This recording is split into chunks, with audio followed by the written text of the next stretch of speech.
New Canaan went silent. They called it New Canaan, humanity's shining star at the edge of mapped space, a place where families thrived beneath twin moons, where terraformed valleys bloomed with alien crops, and where steel and sunlight met to create something beautiful. The skies were lavender, the winds carried the scent of engineered flowers, and children played in fields that had once been lifeless rock. New Canaan wasn't just a colony, it was a symbol. A promise that peace could grow even in the cold black of the galaxy. For 50 years it thrived. No wars, no famines, no uprisings. Just life. Simple, beautiful, stubborn life. And then without warning, it went silent. Not a distress call, not a flicker of emergency beacon, just a dead channel. At first, the United Human Alliance brushed it off. Communications failed all the time. Solar interference, satellite drift corrupted subspace relays. It was routine. But then the backup relays failed too. Then the orbital satellites stopped transmitting. And by the third day, New Canaan had vanished from the network entirely. They sent a scout, a standard recon vessel, nothing fancy. The crew expected a broken transmitter, maybe a power outage. Worst case, a system-wide blackout. What they found made trained officers scream, and one of them, a 20-year veteran, ripped off her helmet and vomited on the deck. New Canaan was gone, not destroyed, not bombed, gone. Buildings remained but twisted as if melted by unseen heat. Streets shimmered with a strange glaze like glass formed from boiled stone. Tables were still set for dinner. Plates untouched, skeletons sat upright in chairs, mouths locked in mid-sentence, fingers curled around utensils. Entire lakes had boiled into vapor. The ground itself held a radiation signature, sharp metallic wrong. Something no human technology could replicate. There were no signs of invasion. No signs of battle. No blood, no struggle, no life. Only one message burned deep into the remains of the colony's central tower, etched like a brand into its alloyed walls. A circle with 3 diagonal slashes through it. No text, no translation, no known linguistic route. Just that chilling, impossible message. We were here, you are next. The footage leaked. Within hours, it spread like fire across every newsfeed and secure channel. From Earth's arcologies to Saturn's mining belts, from AI enclaves to Martian corporate towers, everyone saw it. Everyone felt it. The panic was instant and brief, because fear had no place in what came next. Humanity, as fractured, diverse, and combative as it was, reacted with a single unified emotion: rage. The Senate held an emergency session. Half the diplomats called for restraint. The other half demanded retribution. But it didn't matter what they said, because the people had already chosen. Across the systems, civilian industries retooled themselves overnight. Cargo ships were converted into war barges. Luxury liners were stripped down and armed. Private security fleets merged into the Alliance Navy without protest. Earth stopped exporting food. Mars shut down its tourism industry. Even Luna's orbital casinos went dark. For the first time in generations, the human race didn't argue. They prepared, they mobilized, and leading them stood one name, one voice that cut through the static of fear: Admiral Ria Talon. On the bridge of the flagship Vindicator, she watched Saturn rise beneath a sea of warships. Over 700,000 vessels, from heavy dreadnoughts to drone carrier hives, stretched across orbit like a second set of rings. The fleet had no cohesion, no symmetry. Some ships were still in prototype stages. Others had been pulled from mothballs and barely passed diagnostics, but none of that mattered. They weren't here to look pretty. They were here to answer. Behind her, the holoscreen replayed the last recovered transmission from New Canaan. A child's voice, fragile, threaded with static. "Mommy, what's that in the sky?" Then nothing, not even a scream. Ria stood still. No tears, no trembling. Just a clenched jaw and the weight of an entire species behind her. "Ma'am," said her comm officer, "the fleet awaits your command." She turned, "Send the message." Across every ship, every system, every corner of human space, a single transmission pulsed outward like a war drum. One of ours was erased, so we come with everything. They called it Operation Exodus Storm. History would remember it as the moment humanity stopped dreaming of peace and started making war. Humanity mobilizes. Admiral Ria Talon had seen her share of war's pirate uprisings in the Jovian moons, the Sigma Rift blockade, even the Ether Rebellion on Europa. But nothing compared to this. Nothing ever would. The sheer scale of what humanity had assembled, it's impossible to overstate. The numbers didn't do it justice. 700,000 warships, millions of crew, civilian volunteers outnumbering professionals 2 to 1. Every corner of civilization, every industry, every outpost, every orbital station had contributed something. Even Earth's old rivals, the independent Mars Command and the Europa corporate bloc, handed over their fleets without debate. Because this wasn't just war, it was personal. And when humanity took something personally, the galaxy learned to flinch. On the Vindicator's bridge, Talon stood before the fleet's command display. She'd barely slept in days, and it didn't matter. Her mind was sharp, focused. Beneath her boots, the deck hummed with energy, not just from the ship's reactors, but from the resolve of the people on board. You could feel it in the air like static before a storm. "Status on the Mercury line," she asked. "Carriers 12 through 19 are holding," Reeve replied, her XO and longtime confidant. "Drone swarms are ready for subspace launch. Titan-class dreadnoughts are charging main batteries. And the back line, civilian retrofits holding formation. We've got some old Earth Guard vessels joining in from the outer belt. No serials, but they're armed to the teeth." Talon allowed herself a brief nod. Ghost fleets, black budget ships, warbands with no allegiance. They'd all answered the call. Even exiled AI colonies sent data packages and tactical simulations to aid in the coming battle. For once, humanity wasn't arguing with itself. They were sharpening their teeth, and they were aiming them at the unknown. She stared at the symbol again, that circle with 3 slashes rotating slowly on the central display. No one had cracked its meaning.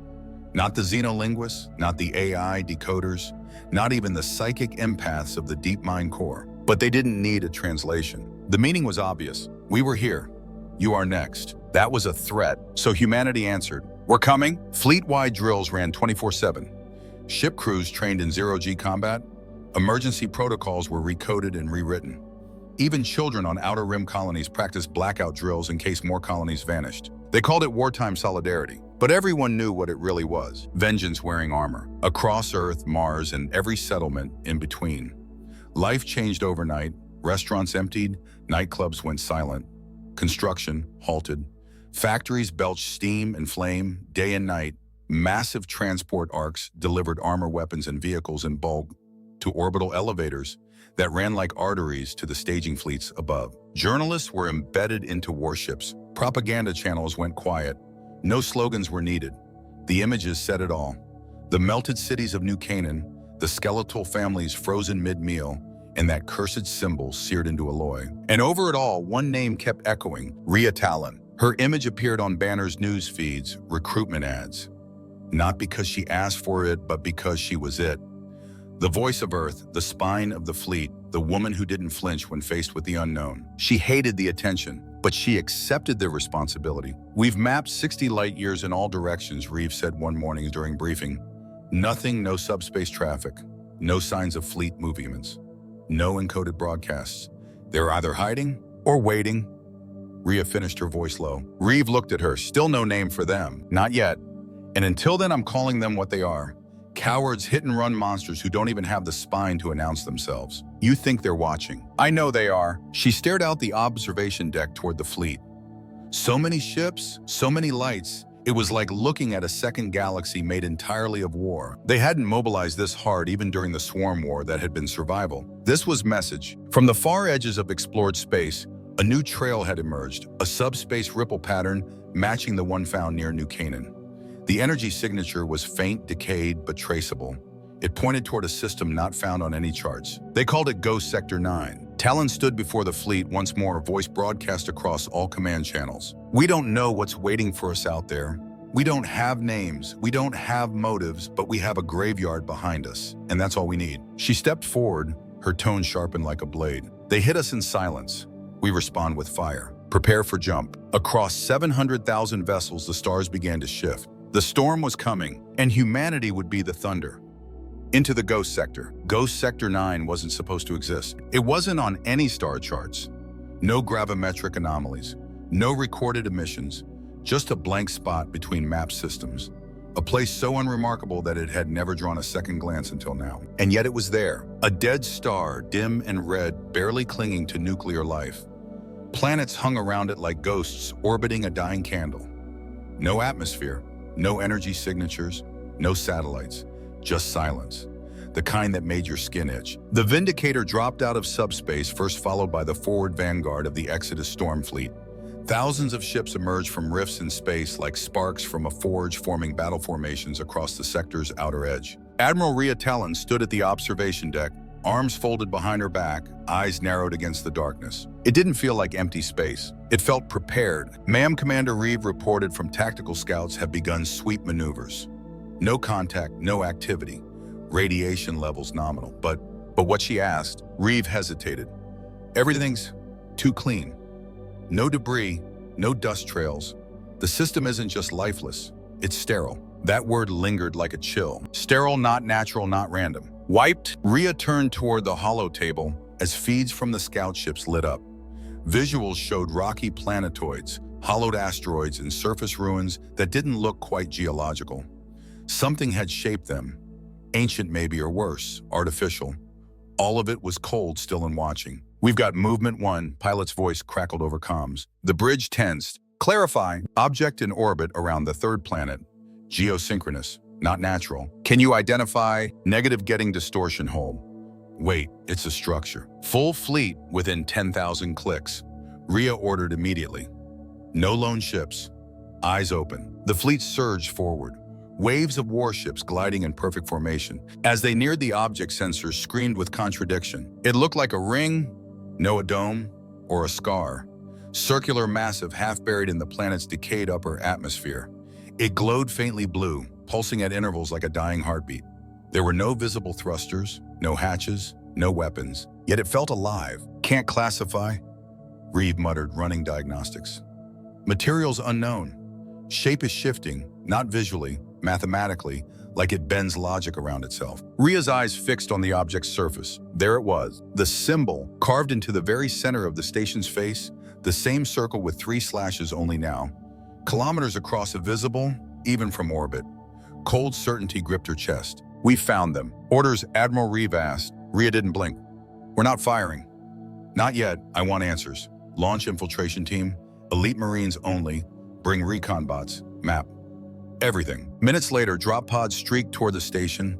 The feed came in garbled at first. Electromagnetic interference scrambled the signal, but it cleared as the team breached the outer shell. What they saw inside wasn't a facility, it was a tomb. The interior was vast and hollow, like something once alive had been scooped out and sealed. Metallic walls twisted in impossible angles.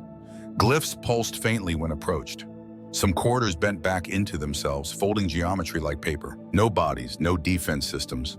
No light but theirs. And then, something moved. Not in front of them, behind. The feed caught only a blur, tall, fast, not quite humanoid, slithering, yet walking soundless, but heavy. "Something's in here," one Marine whispered. "Permission to engage." Ria opened her mouth too late. The screen exploded into static. 5 seconds, that's all it took.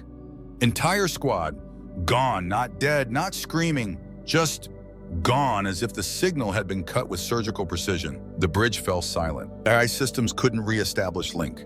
The station now blocked all inbound signals. And then without prompt, a new transmission began to broadcast directly from the station. The screen flickered, playing back the last 5 seconds of the Marines' footage on loop over and over, until a voice overlaid it. Deep, echoing, cold. Not machine, not flesh. "You followed the Traos, now you see? We ended your colony to save the rest." Ria leaned in, fury sharpening her voice. "Who the hell are you?" No answer. "Then, your species expands without wisdom, consumes without balance. You are infection. You call us infection after what you did to New Canaan. You were warned, you never listened." And just like that, the signal died. The station went silent. Ria turned slowly, voice like a blade drawn from its sheath. "Ready all batteries." "Ma'am, if we open fire." They started this, I'm finishing it. 10,000 warships locked onto the ancient construct. Dreadnoughts aligned, orbital artillery charged. Fire. The heavens screamed. A wall of light crashed down onto the alien station. The atmosphere burned. The planet trembled. When the smoke cleared, the station was gone, vaporized. And in its place, beneath the wreckage, a gate opened, a perfect silent wound in space. And from that wound, something stirred. The Black Swarm. At first, there was only silence. The gate, no. The wound in space hovered open like a mouth that had forgotten how to close. No light spilled from within.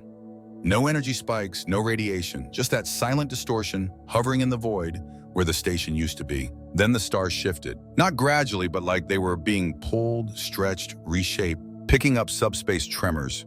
Reeve reported, his voice was tight. Gravity fluctuations across all quadrants, somethings. The sensors screamed. A ripple tore across the fleet, a visible wave in the very fabric of space. It passed through ships like a phantom, distorting light, scrambling signals. Some systems crashed, others rebooted to 0, like they'd forgotten time existed. And then it arrived. A shadow slipped out of the gate. It wasn't a ship. It wasn't anything. It was wrong. Geometry that defied understanding. Angles that shouldn't exist. A shape that shifted even while you looked at it. Black, not matte or painted, but void black. Black that ate light. It floated forward lazily like a predator, circling a sleeping world. Even before it moved, the crews felt it. Fear, not strategy. Not panic, but primal involuntary fear, like prey under a predator's gaze. What in God's name is that? Reeve whispered. Ria didn't answer. She couldn't. She felt it in her spine and her blood behind her eyes. That thing had seen New Canaan. That thing had ended it, and it wasn't alone. The gate pulsed again. Not one, not two, hundreds. They poured out like ink through shattered glass. No two alike yet, all carrying the same impossible shifting architecture. Some moved like insects, others like drifting bones, each pulsed with cold power. Each stared without eyes. And behind them, something else began to form. A structure not traveling through the gate, but building itself in space. Not with machinery, but by bending reality to its will. Like a cathedral grown from madness. "They're not ships," came a voice on the comms.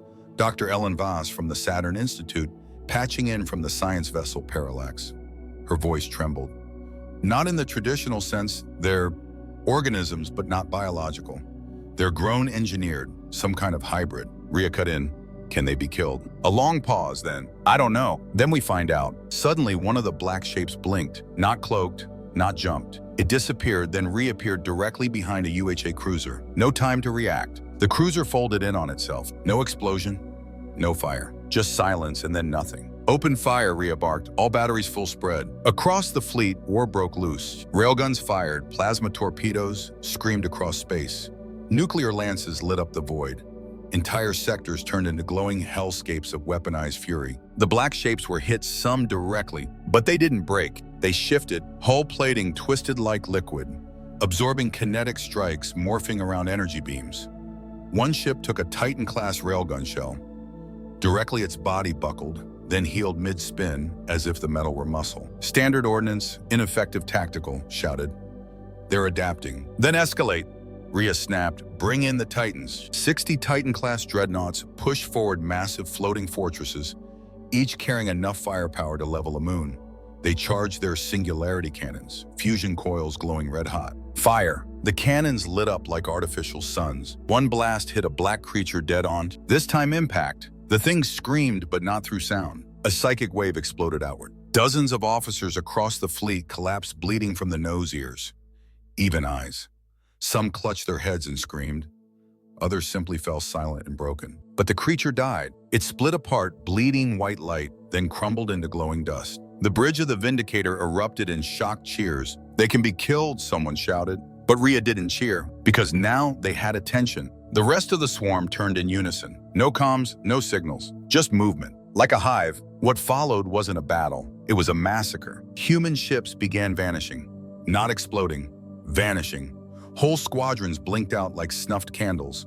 Others twisted in impossible ways, hulls bending like taffy, screaming through every frequency as their atoms were pulled apart.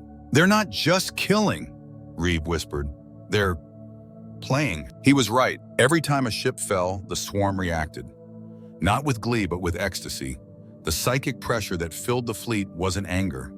It was pleasure. They enjoyed it. Still, the fleet held. Ria's hands gripped the command rail so hard, her knuckles went white. "Hold the line," she growled. "This isn't New Canaan, we don't run." But deep inside she knew. This wasn't a war. This was an invasion. And humanity had just answered the door. The line holds. The battlefield was chaos incarnate. Fire rained in every direction. Human ships twisted, vanished, or exploded in bursts of plasma and light. Gravity surged and buckled. Time warped. Sensors failed. It didn't matter. The swarm was everywhere. And yet the line held. Ria's voice rasped from shouting as orders cut through every frequency like flares through smoke. "Pull back to sectors Delta and Epsilon cluster fire patterns only. Don't let them isolate you. Aboard the Vindicator, Entire bridge consoles shorted out sparks raining like molten rain from above. One of the black things had tried to phase into the ship's hull, half merging before recoiling. It left behind a warped scar in the steel, still glowing orange like space itself had tried to digest them. Dozens of ships were simply gone, not destroyed, gone. Sensor records showed them vanish mid-maneuver. No wreckage, no explosion, just absence, erased like chalk from a blackboard. And then came the worst part. Every time a ship vanished, the swarm screamed, not through sound, but through thought, grief, rage, ecstasy, felt by every human crew member. Pressure behind the eyes, pain in the soul. Like each death was a song only monsters could hear. They didn't just kill, they celebrated. "We need to fall back," Reeve cried, wiping blood from his temple after a console burst. "We're outgunned, outmaneuvered. This isn't a fight anymore, it's suicide." But Ria shook her head. "And if we retreat, let them pour into the rest of the systems." Her voice was low, final. "No, we hold. Even if we die, we stall them. That's enough." The AI next to her flickered violently, voice distorted. "Admiral, incoming transmission to source unidentified non-human, addressed to you by name." The bridge froze. She turned. "Play it." The screen lit. A face appeared, if it could be called that. A tall figure cloaked in robes that moved like smoke. Its head was a blade of polished bone. Its eyes were voids infinite and swirling like stars falling inward. "I am Vela, first herald of the extinguishers." Ria stood tall. "Is that what you call yourselves? Kill billions, then name yourselves like gods." The thing tilted its head. "We name ourselves by function. You spread, you devour, you bring heat.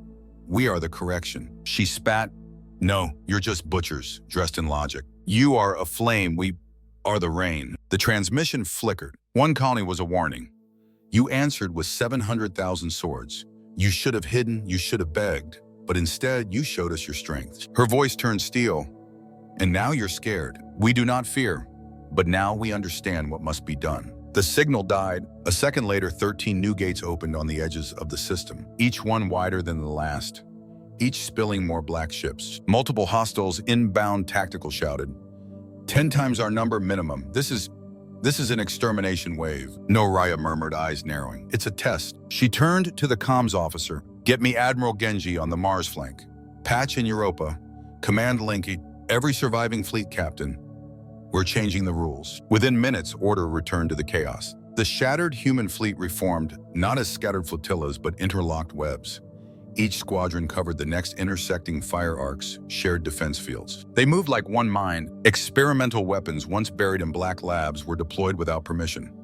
EMP shrapnel, temporal mines, gravitic snares that froze enemy movements, data surge cannons that overloaded the enemy with conscious code. Ria authorized the worst of them, the singularity bomb, detonated at the center of their formation. A black hole bloomed. It tore 20 of the creatures into ribbons of shrieking matter. And for the first time, the swarm hesitated. Across the fleet, humans surged forward with fury reborn. Fleet Vanta pushed through the left flank using asteroid debris as moving shields.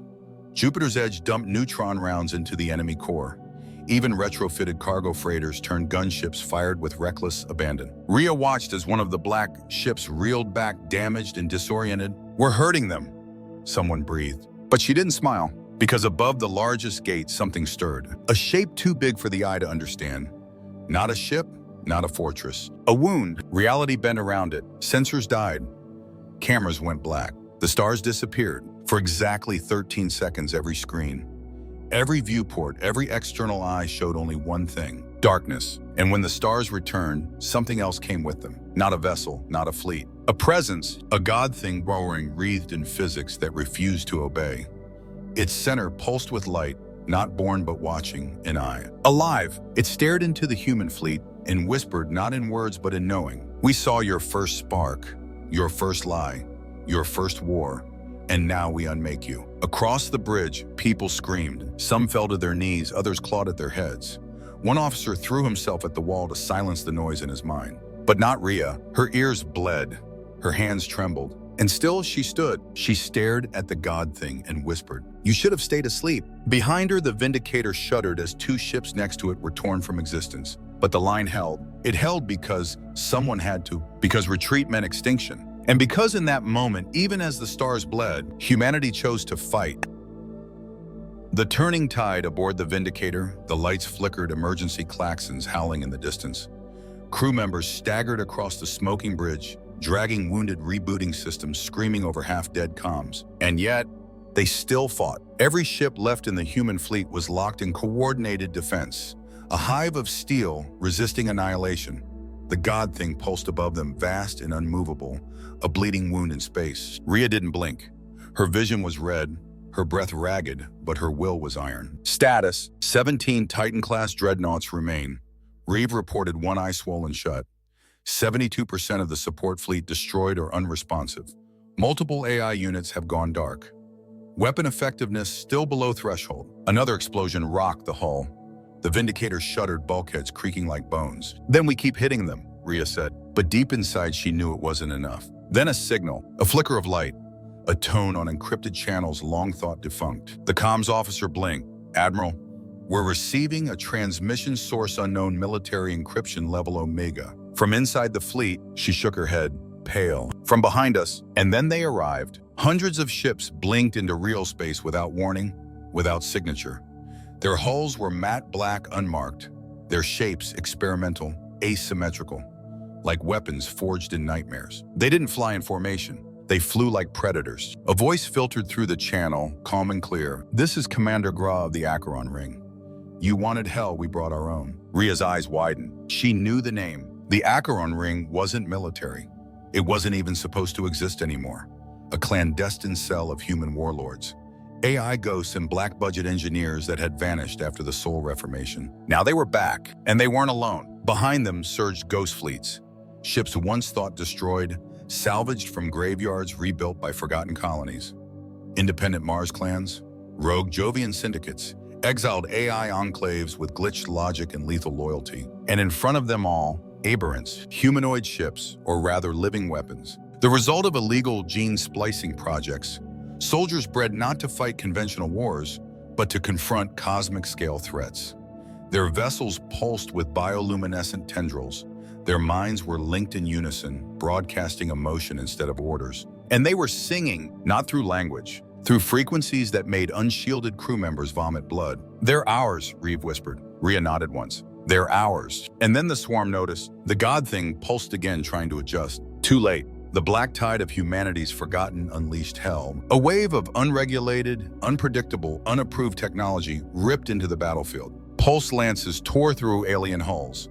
Quantum storm emitters shredded the vacuum. Logic bombs transmitted directly into enemy systems, not hacking but infecting thought. The alien swarm hesitated just for a second, and it was enough. All remaining carriers, Ria shouted, "Launch everything. Drones, mechs, fighters, blind them, pin them. Buy me time." Time for what Reeve asked. She didn't answer. She turned toward the Vindicator's core access bay. Reeve's voice cracked. "You're not serious. We've got a full antimatter heart in this ship. I can override the neural link, pilot it into that thing myself." "That's suicide." "No, it's strategy." She left the bridge before anyone could stop her. Through flickering halls she ran, past wounded crew who saluted with broken fingers, past hull breaches hastily sealed with armor foam. Every step echoed with finality. She wasn't doing this to win. She was doing it to hurt that god, enough that someone else could finish the job. In the hangar bay, the drop pod waited, stripped of weapons, stripped of shields. Only speed and pain remained. She locked herself into the core's neural interface and breathed. The countdown started. 17 seconds to launch. From the bridge, Reeve watched in stunned silence. "She's really going..." One comms officer whispered, "Should we stop her?" Another shook their head. "No one stops Ria Talon." Outside, the aberrant fleet screamed forward, shielding her path. A corridor of fire opened, drones crashing into enemy ships like guided rage, escorting her pod through the chaos. The pod launched like a bullet. Ria's mind synced with the core. 17 seconds. The eye saw her coming. She felt its gaze again, deep and ancient, reaching into her skull, whispering futures that never were, false hopes, dead memories, promises of peace that never came. 10 seconds. She bled from her eyes but smiled. "You don't get to win," she whispered. 5 seconds. She locked the coordinates directly into the center of the eye. 1. The pod hit, and then light, not explosion, not energy. Erasure. A rupture tore through space, not a blast. A fracture in reality. The antimatter core collided with the God Thing's eye like a hammer through stained glass. Across the battlefield, the God Thing screamed, but not with sound, with existence. Echoes in the void, at first nothing. No light, no sound, not even darkness, just absence. The moment the antimatter core collided with the God Thing's eye reality fractured, every sensor across the battlefield went blank. Timeline scrambled.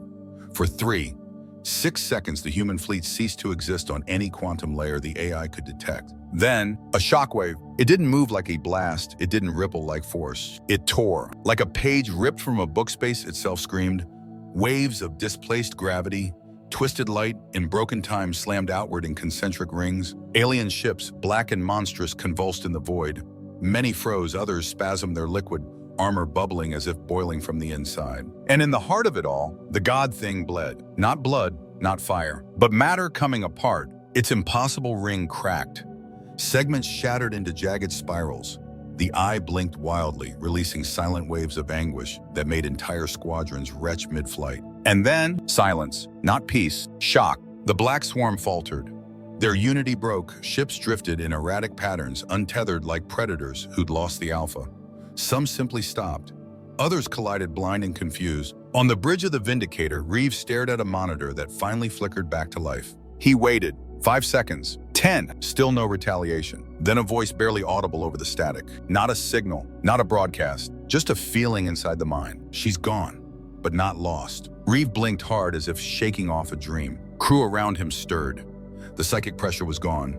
Heads cleared. Panic gave way to awareness. One by one, human ships reactivated systems, raised comms, patched sensor feeds, and the truth hit them. The god was gone. No eye, no gate, no wound in the stars, just a slowly healing scar across space. Did she do it? One officer whispered. Grau's voice filtered through the comms from the Acheron ring.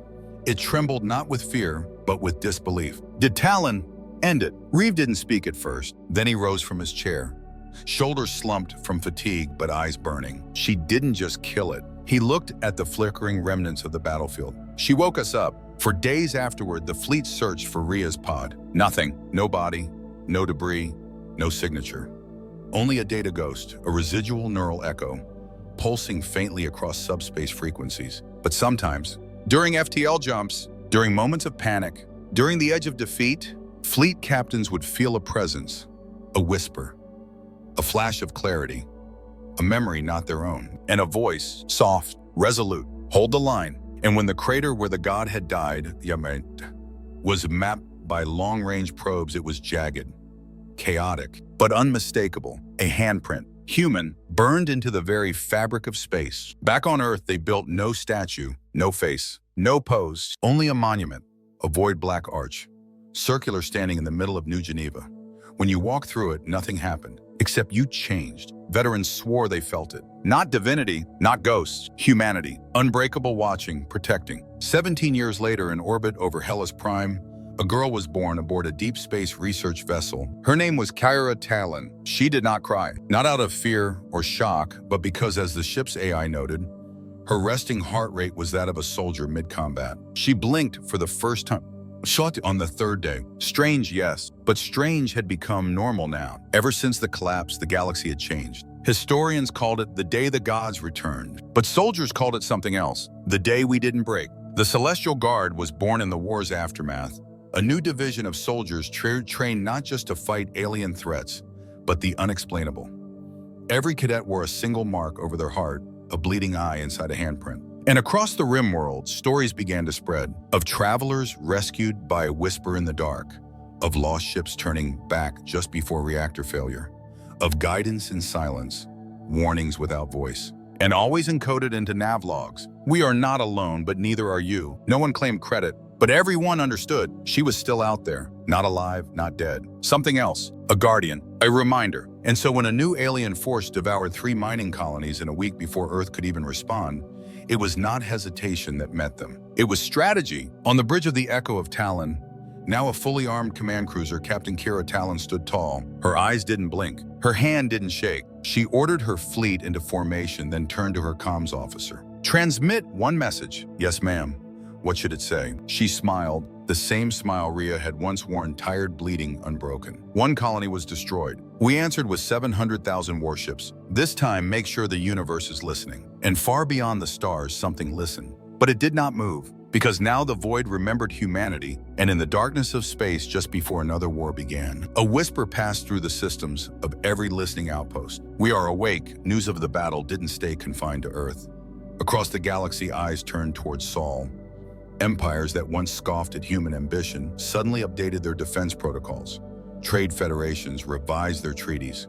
Nomadic fleets rerouted entire migration patterns to avoid human space. In the archives of the Trinari Enlightened Accord, a single line was added to their Book of First Contact. If ever you see a bleeding eye carved into metal, turn around. The fire remembers. But not all feared. Some listened, some watched those last 13 seconds of darkness again and again, studying the handprint burned into reality. And some whispered prayers, not to gods, but to Ria Talon. On Earth, the Celestial Guard grew. A new generation of warriors trained not for glory, but for survival against things no one understood. Their motto was carved into the black iron gates of their mountain fortress. We hold the line. Each cadet on the night before deployment knelt in silence and spoke the oath. In the silence I hear them. In the dark I see her. I am not the first, I will not be the last. I hold the line until the stars go silent. And when one fell their pin, the bleeding eye inside the handprint was returned to their family not in grief, but in honor. Back aboard the Echo of Talon, Captain Kira stood as her fleet locked into formation. Below her, the alien raiders still devoured settlements, unaware of what approached. She watched her officers, her crew, none older than 25, moving with precision, forged in shadow and memory. She touched the insignia on her chest, whispering, "You showed us we could bleed the gods." She closed her eyes, letting that truth burn through her. Now let's teach the stars to fear us. And when she opened her eyes, the Void was watching. But this time, it blinked first.